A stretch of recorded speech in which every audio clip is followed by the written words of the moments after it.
mais je voudrais vous parler un peu des actions de Dieu dans l'Ancien Testament, et nous arriverons au passage que Malcolm a lu vers le fin de l'exposé, et parler des actions de Dieu dans l'Ancien Testament pour mieux entendre ses actions dans le Nouveau Testament. Le point que vous pouvez vous rappeler surtout, c'est nous avons un grand Dieu et il n'a qu'un message. Il ne change pas. Nous avons chez nous à Derry un jeune catholique de 16 ans qui s'appelle Connor et qui veut suivre Jésus. Il est toujours là à notre culte. Un de ses professeurs à l'école a dit à la classe de Connor qu'on n'est pas obligé d'étudier l'Ancien Testament. Ce n'est qu'un mélange de mythes et d'histoires démodées. Mais comme j'ai dit à Connor, si l'on n'a pas l'Ancien Testament, on ne comprend pas ce qu'est le péché, ni pourquoi nous avons besoin d'un sauveur. Sans l'Ancien Testament, les événements de la vie de Jésus-Christ seraient sans fondation, flotteraient en plein air. Il y a certainement les différences entre les testaments, comme nous avons entendu ce matin, mais il y a aussi des parallèles. Alors d'abord, nous allons examiner un peu l'histoire de la délivrance de Dieu de son peuple dans le livre d'Exode et un peu dans l'Ancien Testament. Puis nous pouvons voir comment Luc utilise ces idées dans son récit de l'Évangile. Je suis sûr que vous allez trouver des choses que je n'ai point trouvées. Est-ce que vous connaissez le film, un vieux film, qui s'agit de la Deuxième Guerre mondiale, le film qui s'appelle La Grande Évasion? Oui, bon. Quand j'étais petit, on roulerait ce film chaque Noël, tout en racontant une vraie histoire. Il s'agit d'un camp de concentration qui se trouve en Pologne, d'à présent. La plupart des prisonniers étaient britanniques, mais il y avait au moins un Français là-dedans. Un de ceux qui ont réussi à s'échapper est arrivé en France et a reçu l'aide de la résistance. C'est un titre attrayant. La Grande Évasion. C'est un film passionnant. Mais une fois hors du camp, les prisonniers, est-ce qu'ils ont trouvé un chemin menant à la liberté?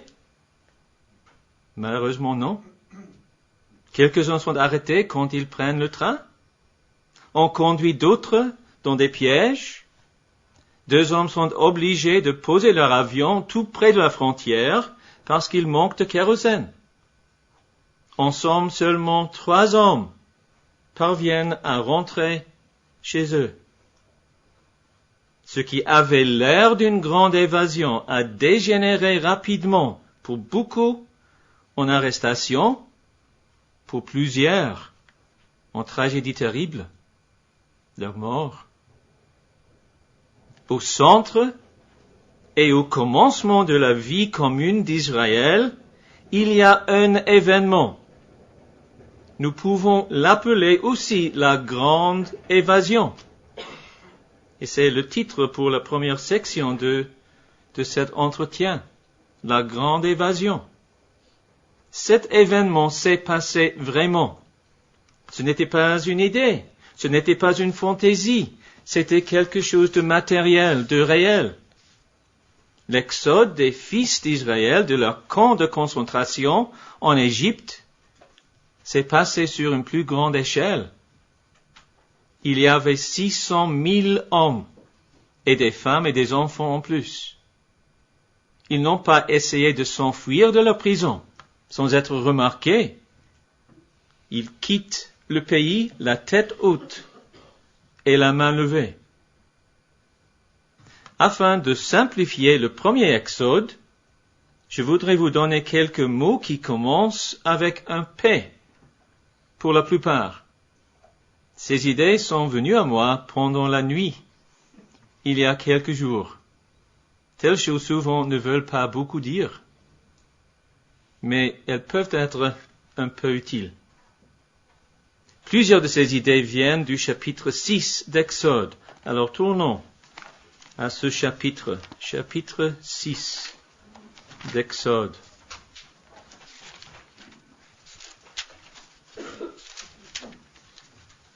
Et ici, Dieu révèle son projet à un Moïse découragé. Et je lis du verset 6. Exode chapitre 6. C'est pourquoi dis aux Israélites, je suis l'Éternel, je vous affranchirai des travaux pénibles dont vous chargent les Égyptiens, je vous délivrerai de la servitude à laquelle ils vous soumettent, et je vous rachèterai par la force de mon bras et par de grands jugements. Je vous prendrai pour que vous soyez mon peuple. Je serai votre Dieu, et vous reconnaîtrez que c'est moi, l'Éternel, votre Dieu, qui vous affranchit des travaux pénibles dont vous chargent les Égyptiens. Je vous ferai entrer dans le pays que j'ai juré de donner à Abraham, à Isaac et à Jacob. Je vous le donnerai en possession. Moi, l'Éternel. Alors l'Exode s'agit de Dieu, avant tout. C'est un Dieu puissant, le premier P. Nous voyons cela par les plaies qu'il envoie. Il peut vaincre les dieux soi-disant des Égyptiens sans grand problème. De plus, il possède un nom qui révèle sa puissance et sa condescendance, son amour, le nom éternel. Je suis celui qui suis. Il existe depuis la création du monde, depuis toujours.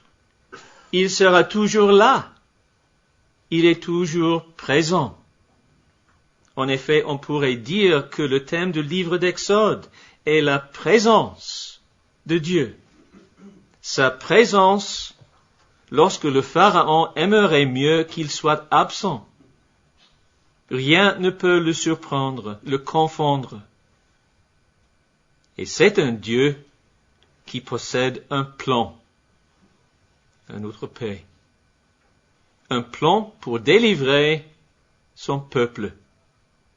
Un plan pour se glorifier afin que tous connaissent qu'il est l'Éternel. C'est un grand nombre qui quitte Égypte. Mais les Israélites ne sont pas la plus grande nation du monde. Dieu leur dit par Moïse, au chapitre 7 de Deutéronome, « Ce n'est point parce que vous surpassez en nombre tous les peuples que l'Éternel s'est attaché à vous et qu'il vous a choisi, car vous êtes le moindre de tous les peuples. » Alors le peuple est assez petit. Mais ce n'est pas le plus grand problème. Le peuple que Dieu veut sauver est aussi pécheur. La nuit de Pâques, lorsque Dieu frappe les premiers-nés des Égyptiens, les Israélites doivent sacrifier un agneau pour protéger leurs premiers-nés. Ils sont des pécheurs, tout comme les Égyptiens.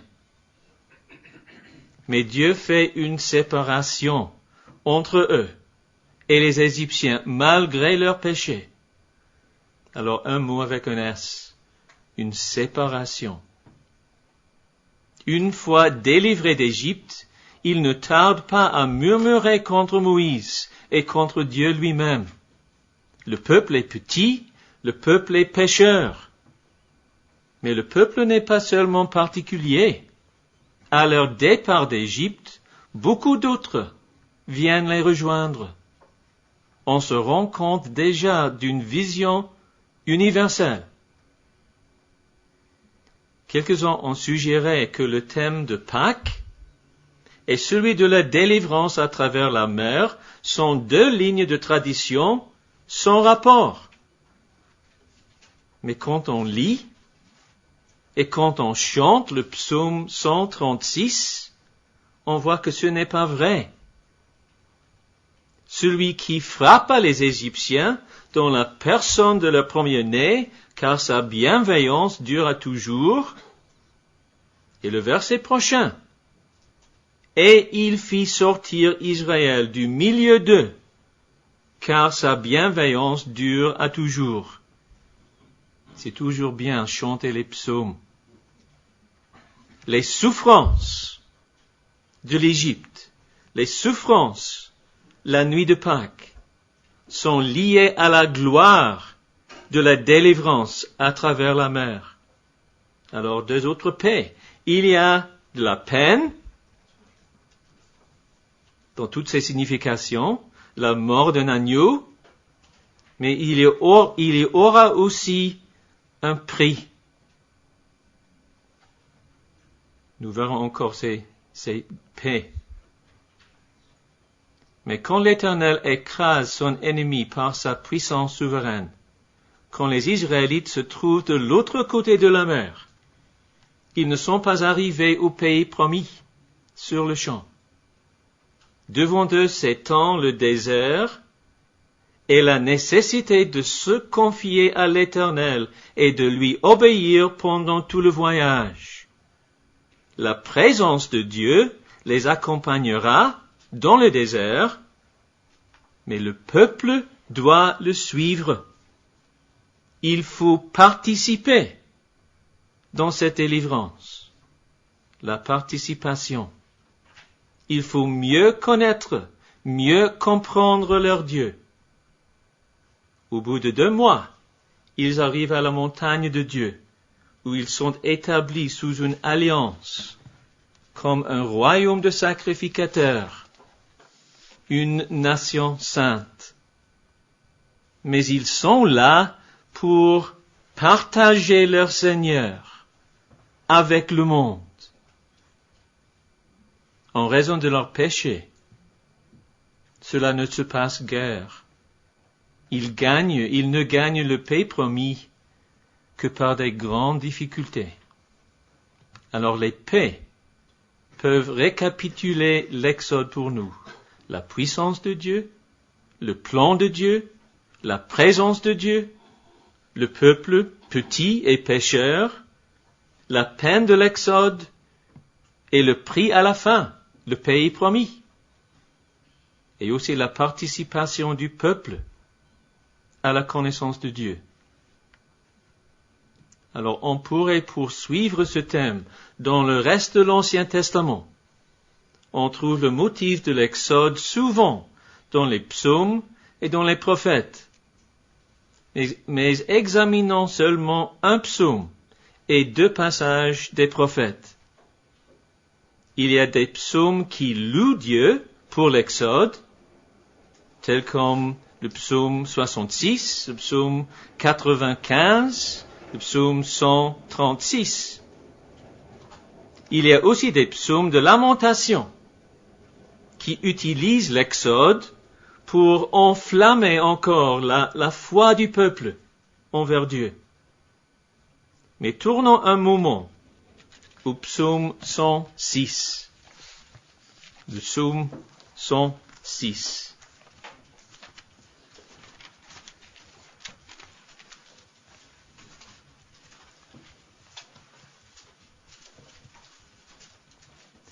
Ce psaume loue Dieu pour ses bienfaits. Mais quand on lit ce psaume, c'est vraiment un catalogue des péchés du peuple, depuis la mère des gens jusqu'aux actes pervertis dans le pays promis. Pendant toute cette histoire, un seul reste fidèle. C'est Moïse. Selon le verset 23. Verset 23. Il se tint sur la brèche devant l'Éternel pour détourner sa fureur et l'empêcher d'exterminer le peuple. Dieu continue son alliance avec le peuple par égard pour Moïse. Mais nous savons que Moïse est pécheur. Il doit y avoir quelqu'un derrière Moïse pour lequel Dieu maintient son alliance. Nous ne pouvons pas lire ces psaumes sans être humiliés en raison de nos péchés d'ingratitude, de doute et de rébellion contre Dieu. Mais nous ne pouvons non plus les lire sans un sens profond envers la grâce, la bienveillance non méritée et la persévérance de notre Dieu qui nous aime éternellement. Quant à l'usage du motif de l'Exode dans les prophètes, je veux dire seulement 3 choses qui sont limitées au livre de consolation de l'Ésaïe, chapitre 40 à 55. Alors, premièrement, considérons un peu Ésaïe, chapitre 43. Ésaïe, chapitre 43.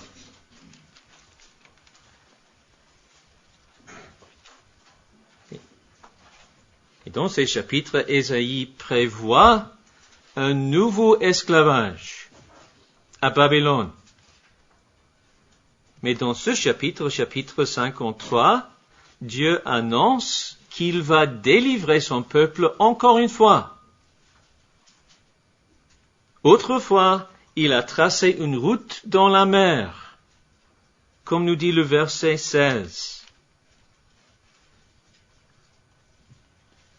Mais il va faire quelque chose de nouvel. Au verset 19, il mettra un chemin dans le désert et des fleuves dans la terre aride.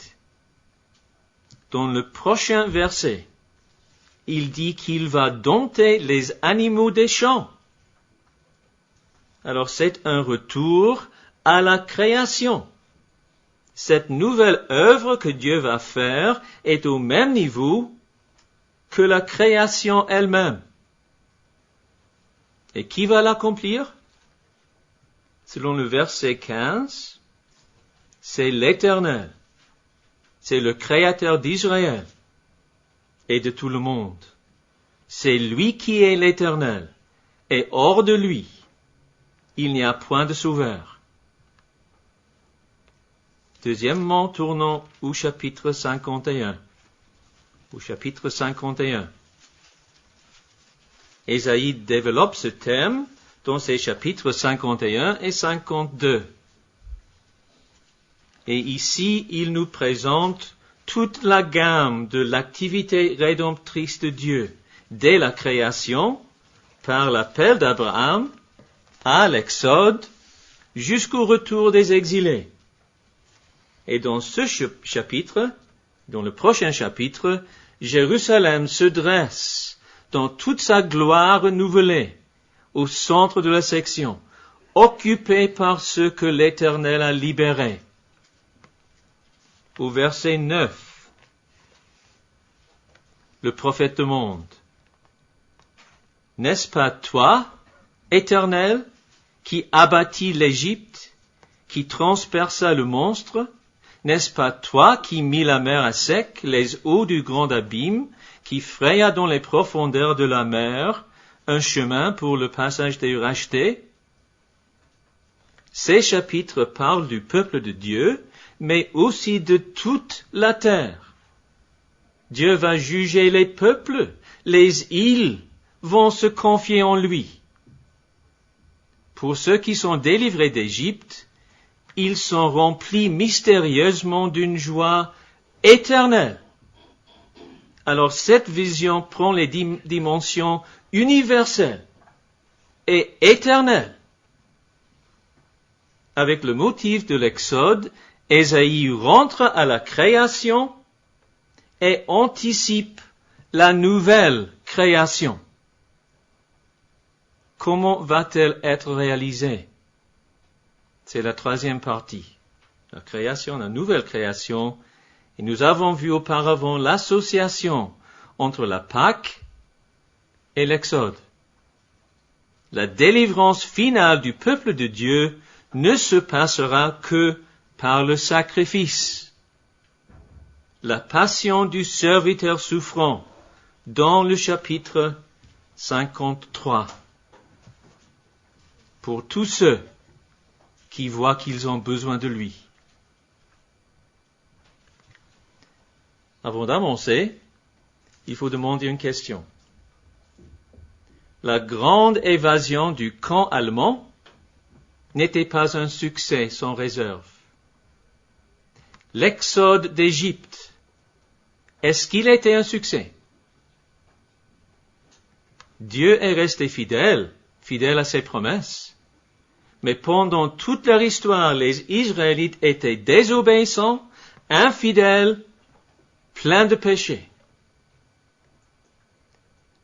Je me souviens de Raymond Dillard, au séminaire de Westminster, à Philadelphie.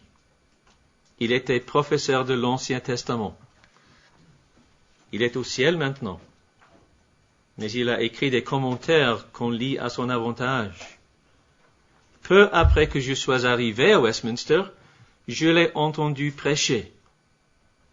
Pendant son sermon, il s'est mis à pleurer dans la chair, en raison des péchés du peuple de Dieu dans l'Ancien Testament. C'est pourquoi il a pleuré. Il a dit que l'Ancien Testament, par lui-même, est un fiasco, est un échec. Sans la bonne nouvelle de Jésus, c'est une tragédie. C'est peut-être pourquoi on ne voit guère un juif heureux. Car il a rejeté ou il n'a pas entendu la bonne nouvelle qui transforme sa religion de tragédie en triomphe. Puis-je vous poser une question ici? Est-ce que vous regardez vos péchés, les péchés de ceux qui vous entourent, d'une telle façon? Pour moi-même, peut-être dois-je pleurer plus en raison de mes péchés, de nos péchés chez nous à Derry, afin que Dieu nous étonne plus par les splendeurs de son salut. Après 400 ans d'esclavage, Dieu a délivré son peuple de la prison. Après 400 ans de silence au commencement du Nouveau Testament, Dieu parle encore à son peuple. Ils habitent le pays promis, mais ils ne sont pas libres. Le pied romain s'appuie sur leur cou. C'est où Luc commence sa version de l'Évangile. Mais son introduction nous révèle beaucoup. Alors tournons maintenant à l'introduction de l'Évangile de Luc. Luc, chapitre 1.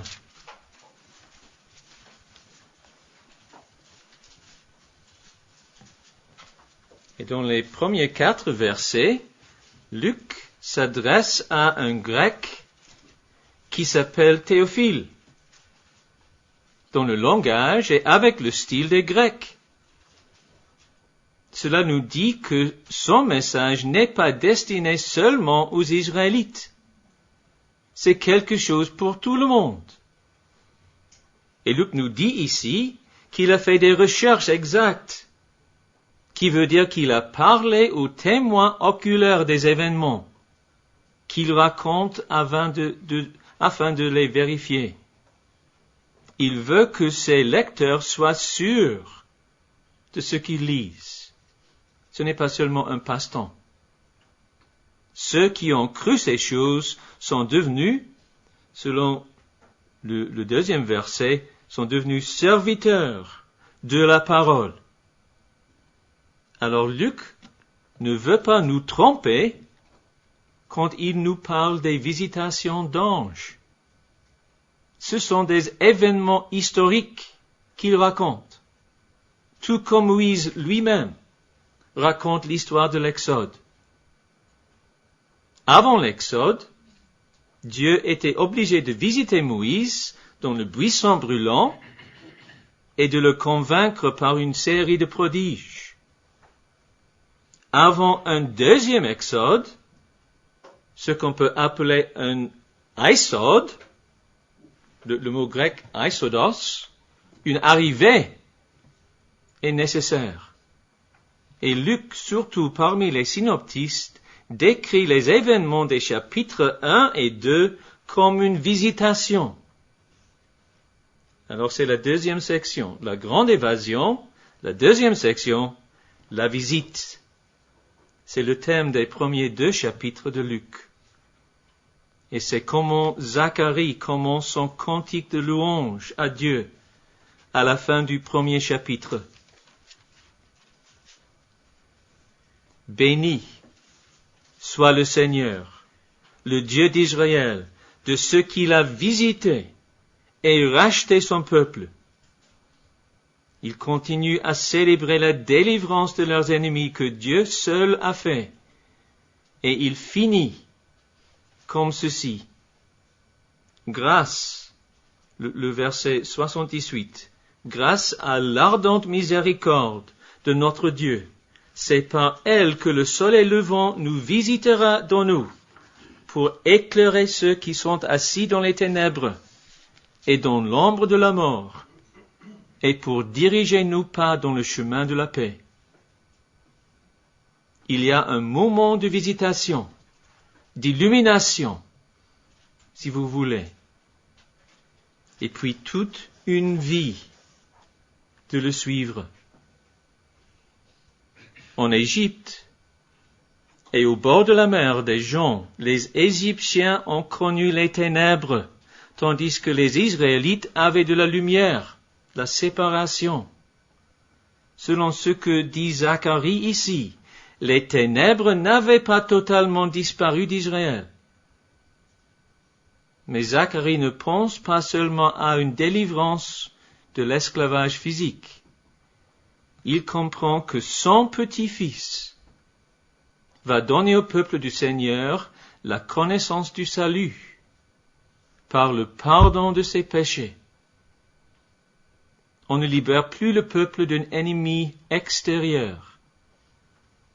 Ce messager, Jean-Baptiste, et ce nouveau libérateur vont délivrer Israël d'un ennemi dans leur cœur, ennemi qui les a ligotés pendant des siècles. Cet enfant qui va naître ne va pas conduire son peuple à un autre pays physique. Il va plutôt aider son peuple à vivre comme héritier du pays où ils sont déjà. Aujourd'hui, nous n'avons pas besoin d'un autre pays. Pourquoi voudrait-on laisser la belle France? Nous avons besoin plutôt d'un nouveau cœur. Mais Zacharie ne comprend pas, ne croit pas tout de suite. Ces 9 mois de silence l'aident à mesurer les dimensions de ce qui va se passer. Son incompréhension nous introduit au sujet de la foi, notre participation, si vous voulez. Dans le temple, il a pu voir, il a pu entendre un messager d'un autre monde. Mais il a refusé de croire les paroles du messager. Il ressemble aux Israélites, qui souvent ne pouvaient pas se confier en Dieu, même s'ils ont vu ces miracles de leurs propres yeux. Mais à côté de Zacharie, Luc nous présente Marie et sa foi dans des circonstances pénibles. L'ange vient de lui dire, car rien n'est impossible à Dieu, paroles qui se font l'écho de ce que Dieu a dit à Abraham, y a-t-il rien qui soit étonnant de la part de l'Éternel? Et Marie répond, voici la servante du Seigneur, qu'il me soit fait selon ta parole. C'est un exemple de la foi que Luc veut voir dans son ami Théophile. Il veut que nous aussi soyons de tels croyants. Au temps du premier Exode, la colonne de nuée est descendue sur les Israélites. C'est le commencement de la nation d'Israël comme le Fils de Dieu. Pour effectuer le nouvel Exode, l'ange informe Marie que le Saint-Esprit viendra sur elle et la puissance de Dieu la couvrira de son ombre. C'est le commencement de la vie humaine, du Saint-Enfant qui sera appelé Fils de Dieu. Dieu lui-même a décidé d'envoyer son Fils, tout comme Dieu a décidé de délivrer son peuple d'Égypte. C'est le plan de Dieu, non les décisions d'hommes. Mais Dieu n'envoie pas son Fils comme adulte, tout formé. Il le met dans le ventre d'une vierge, déjà fiancée. D'un point de vue, l'alliance de grâce fonctionne totalement par la volonté et la puissance de Dieu. Mais d'un autre point de vue, nous sommes impliqués. Nous devons participer. Et nous entendons ces deux points de vue lorsque Marie exalte le Seigneur avec le cantique qu'on appelle le Magnificat. Ce cantique de Marie résonne d'image de l'Exode. Alors c'est au premier chapitre de Luc.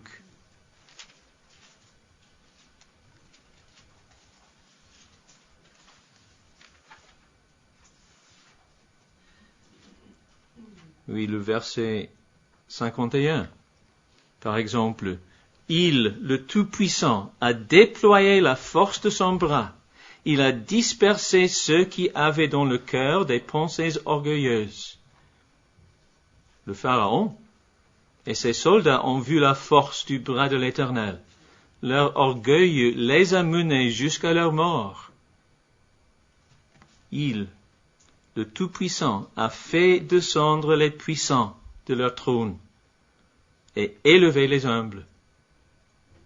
Quelle chute de l'Ancien Testament est plus grande que celle du Pharaon, si ce n'est celle d'Adam lui-même, aussi en raison de son orgueil. Et c'est un enfant d'esclave qui est élevé, Moïse, un berger méprisé, qui a conduit le peuple à travers la mer. Dans l'évangile de Luc, c'est une jeune femme humble que Dieu élève si haut. Ce sont les bergers qui sont invités de voir le nouveau-né. Un commentaire nommé Dice a dit « En Marie se réalisent à nouveau les merveilles de l'Exode ». La première histoire de Luc chapitre 1 et la dernière de Luc chapitre 2 ont des parallèles. Les deux histoires. La première histoire avec Zacharie, la dernière histoire avec Jésus. Elles se passent toutes les deux dans le temple. Mais elles sont différentes aussi. Le miracle de la naissance de Jean est un miracle qu'on peut répéter. Tout comme le miracle au bord de la mer des Joncs, que Dieu a vraiment répété au bord du pays promis. Mais ce garçon, à la fin du deuxième chapitre, ce garçon dans le temple est enfant unique. Il dit à sa mère qu'il faut qu'il s'occupe des affaires, du plan de son père. Jusqu'ici, personne, ni Abraham, ni Moïse, ni David, personne n'a osé appeler Dieu son père. On ne peut pas répéter cette naissance, car Dieu n'a qu'un fils à nous donner. Alors la grande évasion, la visite Et la prochaine section de l'évangile de Luc, la section finale pour aujourd'hui, on peut nommer le prophète. Le prophète. Et cette section renferme les chapitres 3 jusqu'au verset 50 du chapitre 9. L'un de nos plus grands savants britanniques, Isaac Newton, a déjà dit, la prophétie n'existe pas pour rendre les hommes des prophètes, mais comme témoignage à Dieu lorsqu'elle est accomplie.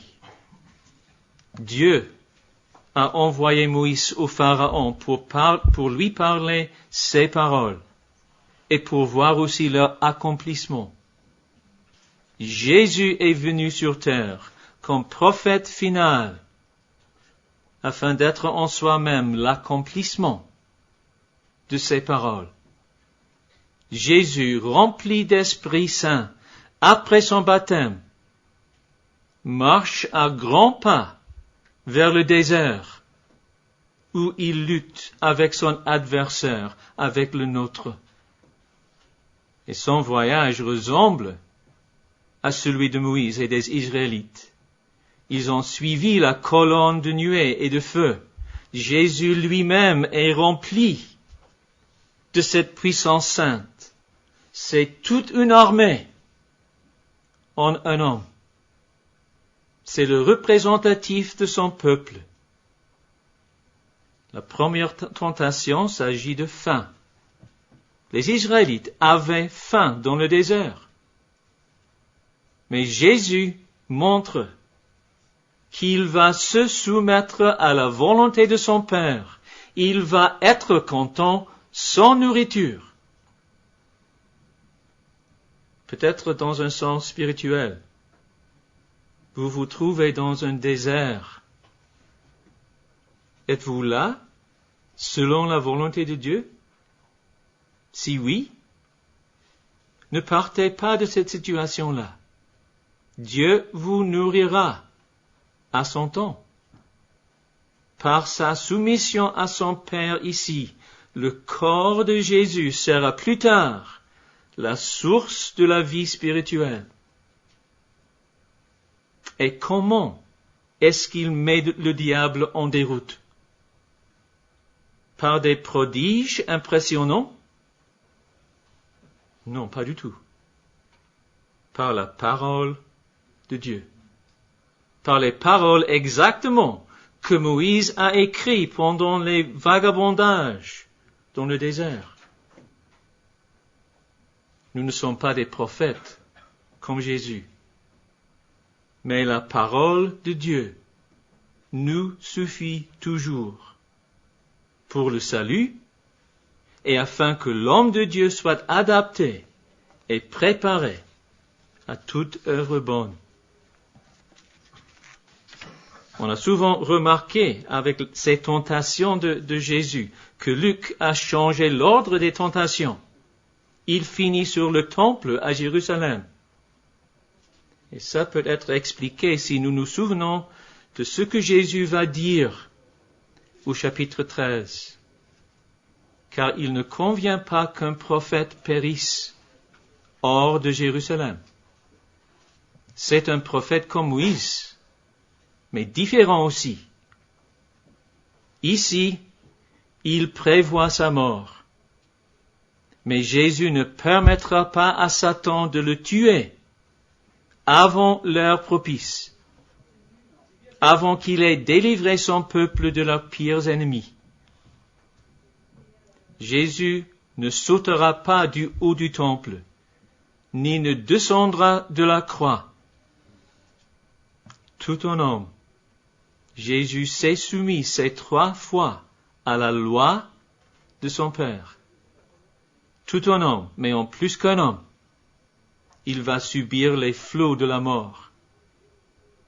Alors Luc nous a donné un clin d'œil tout de la bataille qui se passe dans les coulisses. L'inimitié entre les Israélites et les Égyptiens n'est qu'un trait superficiel de cette bataille plus profonde.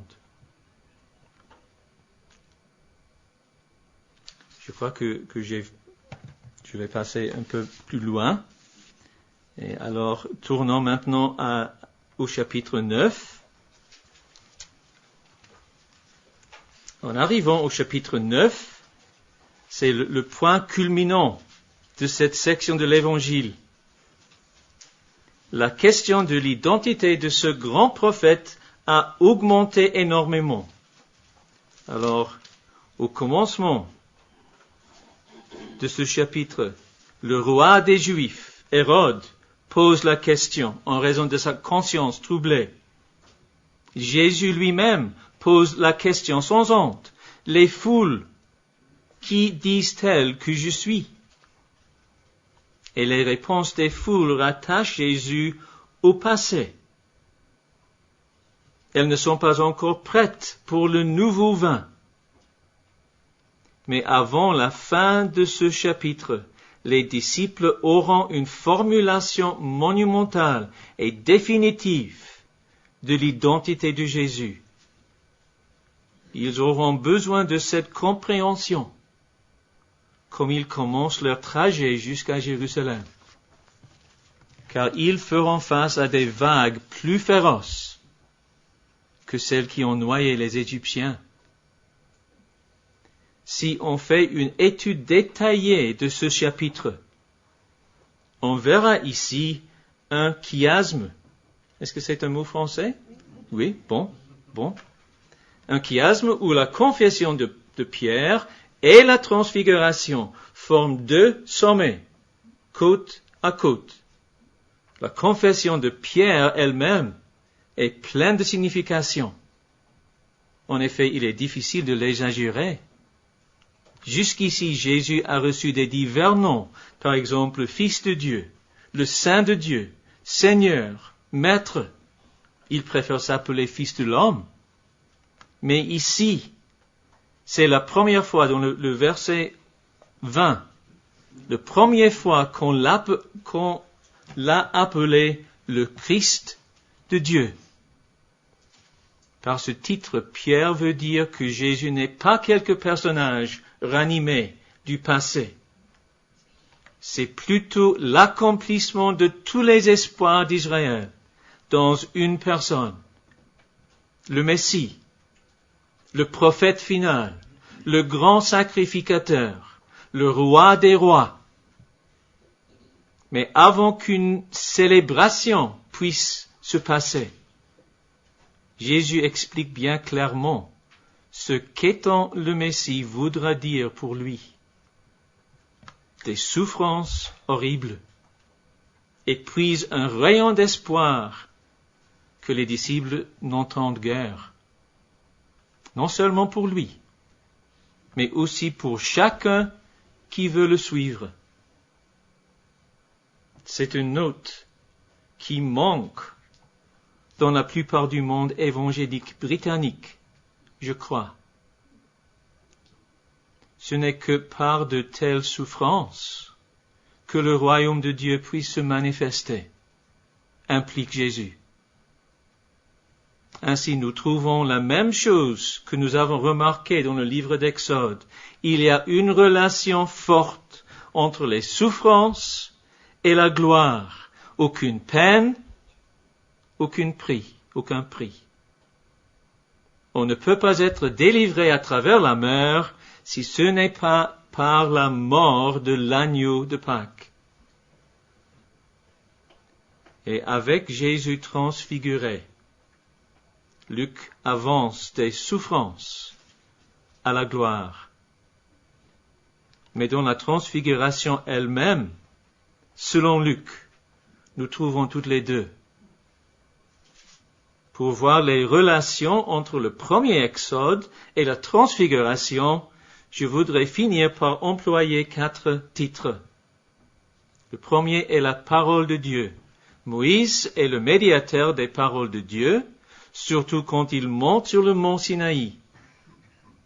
En deuxième place, les gens au fond de la montagne oublient comment ils se sont délivrés. Ils commettent des péchés.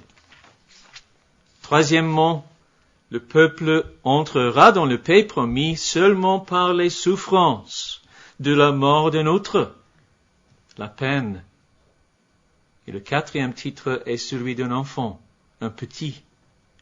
Alors examinons chacun de ces titres un peu pour finir. La parole. Moïse est le porte-parole de Dieu au Pharaon et au peuple. Il porte physiquement les paroles de Dieu sur la montagne jusqu'au peuple au fond. Il est aussi le porte-parole du peuple à Dieu. Quand Matthieu et Marc nous décrivent la transfiguration, ils commencent ainsi.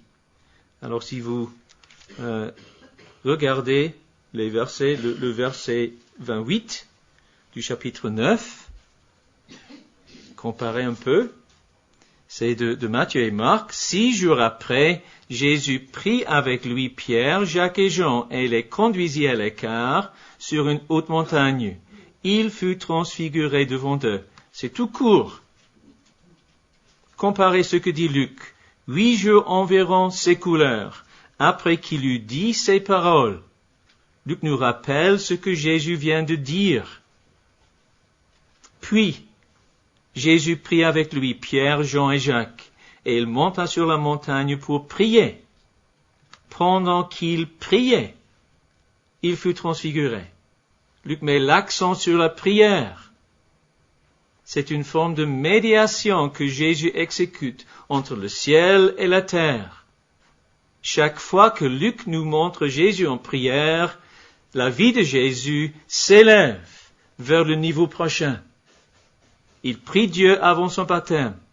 Il prie Dieu avant de choisir les 12 apôtres. Il prie Dieu dans le jardin de Gethsémane, quand il contemple la coupe de la colère de son Père. Comme il prie, comme il considère ce qu'il doit faire pour les siens, la peau de son visage change. La peau du visage de Moïse a reflété la gloire de Dieu. Mais cette transformation ici semble se passer depuis l'intérieur de Jésus jusqu'à l'extérieur. On aurait dit qu'un voile avait été retiré afin qu'on puisse voir le vrai Jésus comme il est maintenant. Et Jésus se tient entre Dieu et les hommes. Alors ici, pasteur du troupeau de Dieu, nous nous trouvons dans la même position. Quand nous prions Dieu pour ce qu'il nous a donné, quand nous nous tenons devant eux avec les paroles de Dieu, c'est une position très privilégiée. Dieu pourrait nous transformer aussi. La deuxième qualité de la transfiguration, selon Luc, est le défaut du peuple, le péché. Matthieu et Marc font mention de ce défaut, mais c'est Luc qui le souligne. Mains sont les péchés des Israélites, comme ils traversent le désert, surtout quand Moïse redescend la montagne. Également, au fond du mont de transfiguration, Jésus doit dire au peuple: race incrédule et perverse, jusqu'à quand serai-je avec vous? Mais les péchés et l'incompréhension ne se limitent pas ici aux foules. Les disciples sont aussi inclus. Jésus monte la montagne pour prier avec ses disciples, mais que font ses 3 amis les plus chers? Ils sont accablés de sommeil. Il est nuit, bien sûr, mais exactement comme dans le jardin, Jésus veut que ses disciples le joignent en prière. Il vient, 8 jours auparavant, il vient de leur décrire ses souffrances. Il cherche leur compagnie. C'est un vrai homme. Cependant, il se trouve seul. Mais Dieu, son Père, a des autres idées. Moïse et Élie, de 2 temps différents, d'un monde au-delà du nôtre, arrivent pour l'encourager. Quand les 3 disciples se réveillent, ils continuent à pécher, à faire voir leur ignorance. Ils n'ont pas entendu la discussion, mais Pierre parle en étourdi. « Maître, dressons 3 tentes, une pour toi, une pour Moïse et une pour Élie. » Et Luc ajoute gentiment, il ne savait pas ce qu'il disait. Mais c'est un blasphème. Ce sont en effet les 2 personnages les plus importants de l'Ancien Testament, les représentatifs de la loi et des prophètes. Mais 8 jours auparavant, Pierre avait reconnu Jésus comme Messie unique. Il ne peut pas partager sa gloire avec un autre. Même la voix de Dieu sur la montagne confirme l'identité de Jésus, et cette voix pourrait être un reproche aux disciples. « Celui-ci est mon fils élu, écoutez-le » avec l'implication « vous ne le faites pas, écoutez-le ». Au moins les disciples gardent le silence avec raison. À la fin de la transfiguration, il faut plus penser à l'identité de Jésus. Il faut considérer combien leur délivrance va coûter. Sommes-nous dans la même galère? Est-ce que nous sous-estimons notre Sauveur parce que nous ne comprenons pas comment graves sont nos péchés? Comme nous avons entendu hier soir, comment est notre repentance? Et cela nous amène naturellement au cœur de la transfiguration. La peine, la douleur. Encore une fois, c'est plus accentué chez Luc que chez les autres. Le chemin jusqu'à la gloire mène par la souffrance. Et Luc seul nous dit que les 3 disciples voient la gloire de Jésus. Comme il prie son Père, Jésus fait face aux ondes de péché d'autres, dans lesquelles il va être immergé. Pour confirmer son plan, pour confirmer son amour, le Père révèle son Fils comme il est. Et 2 géants de la foi sont soudainement avec Jésus.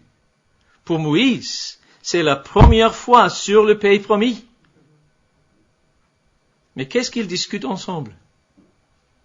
La colère du Pharaon? Les faux prophètes du mont Carmel? Pas du tout. Regardez le verset 31. Il parlait de son départ qui allait s'accomplir à Jérusalem. Luc seul nous informe de cette discussion. Et le mot pour départ, c'est exodus dans le grec. Son exodus. Comme nous avons vu, l'exode de l'Ancien Testament renferme la mort en substitution, la délivrance et le voyage à la liberté. Et Jésus va accomplir son exode. Il va donner sa vie volontiers et puis la reprendre.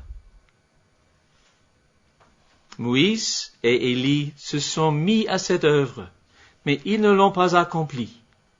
Moïse est mort hors du pays promis. Élie est monté au ciel. Et les autres ont dû continuer ce qu'ils ont commencé. Jésus seul va accomplir tout que l'Ancien Testament contient. Et le nom de Jésus ressemble à celui de ceux qui ont suivi Moïse et Élie, Josué, Élisée. Les noms hébreux, ils ont la même signification que Jésus. Sauveur, le salut. Dieu sauve, l'Éternel sauve. Au verset 34, le jugement de Dieu s'approche de la montagne, mais nous entendons plutôt la voix de Dieu louant son Fils.